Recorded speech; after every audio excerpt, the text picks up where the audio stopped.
What's up, everybody? This is David here from Rock City Studios, and here is this week's Tip Tuesday.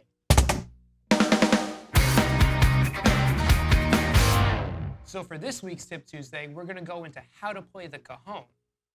And for starters, let's go quickly into the history of how the cajon came to be. It is an Afro-Peruvian instrument, meaning that it came from Peru. Originally, when Africans were enslaved and put all over the world, some of them ended up working on docks in Peru, moving cargo from ship to ship. And since African slaves had all of their instruments taken away from them, they still had their amazing rhythms. And so they heard, whenever they hit a crate in the middle, it made a bass-like sound, or the low tone.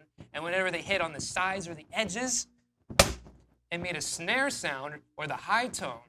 So eventually, this kept adapting itself, and they started using it as an instrument. And some traveling musicians saw how they were using this, and then they put a hole in the back of the cajon, and kind of like a guitar. So this thing is basically just a box. The cajon in Spanish means drawer, but at the end of the day, this thing is literally just a box that you hit. It's pretty amazing, and it's super easy to adapt this from the drum set playing to the cajon itself.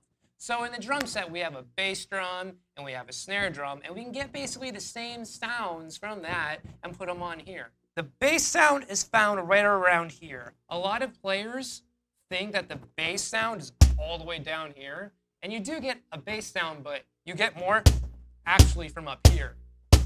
And to get the snare drum sound, or the high tone, you hit the sides of it. The way I like to look at this, I pretend that I see arrows flying off the cajon when I hit it. Hitting it and lifting my hand up, and I pretend that there's an arrow coming up too. I'm not leaving my hand down there. I'm not going, I'm just lifting it up, because that allows the bass tone to show up even more.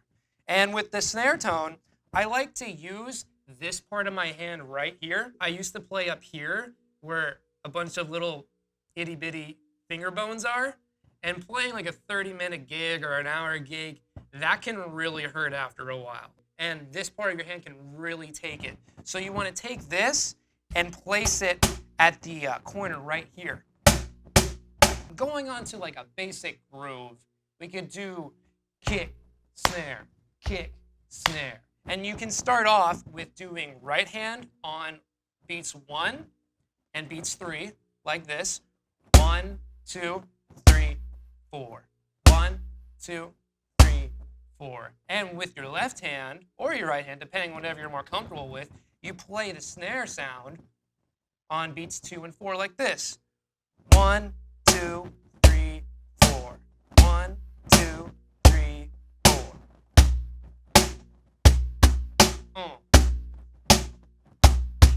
Yeah, and here's a technique that a lot of drummers do. They have different names for it. Some just call it ghost noting, or filling in between. I like to think of this technique as treading water. So when you're swimming, you're kicking your feet, you're going, da, da, da, da, da, 1, 2, 1, 2, just to stay afloat, right? So that you don't go under the water. I like to look at that with my hands. And so what I basically do is this. I'm playing right, left constantly like this. I'm just filling in between. And if you count this in 16th notes, 1 E and a 2 E and a 3 E and a 4 E and a 1 E and a 2 E and a 3 E and a 4 E and it adds an extra little lively flavor to it. You can add in a few more flavors and embellishments, like doing finger rolls. That's kind of like a drag, but you're just playing your fingers, and you can do that. You can add that in a lot of different styles and grooves. Another really fun thing to do, see how my legs are kind of parted like this? What you could do, you can open up even more on either side that you're comfortable with, and you can go.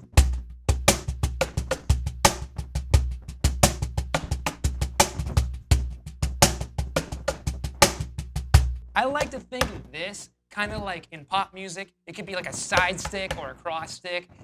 You could consider this like a sample that you're hitting off a drum pad, or you could use it in a fill like it's a tom or something.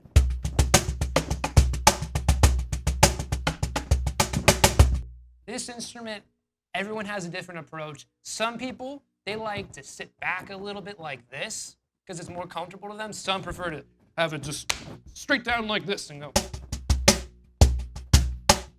Either way rocks. It's all about personal preference and how you want to approach playing this instrument. Some people like to use a lot more fingers for a lighter touch. Some people like to really get in there with their hands. The fun thing about it really is you can do whatever you want. And let me show you one more cool thing that I absolutely love doing, but don't do this on someone's cajon unless you're like best friends with them, or you have clean socks, or if you're really daring, you have clean shoes, you know? Okay, so I'm gonna take off my shoe right here, and I'm gonna show you something cool. This gives you a lot of different little textures, and it's a really fun little technique to do, like at the end of a song.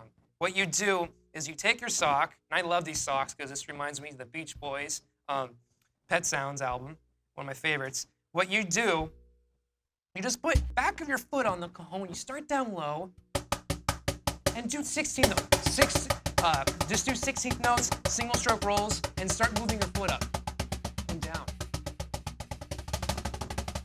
And you can press in with the back of your foot.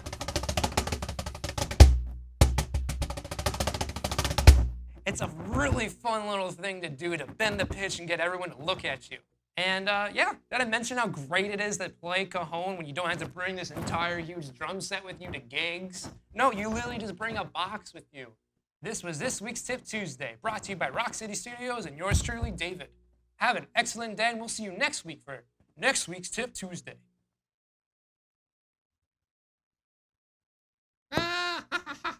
It's almost Halloween. I'm gonna be a vampire.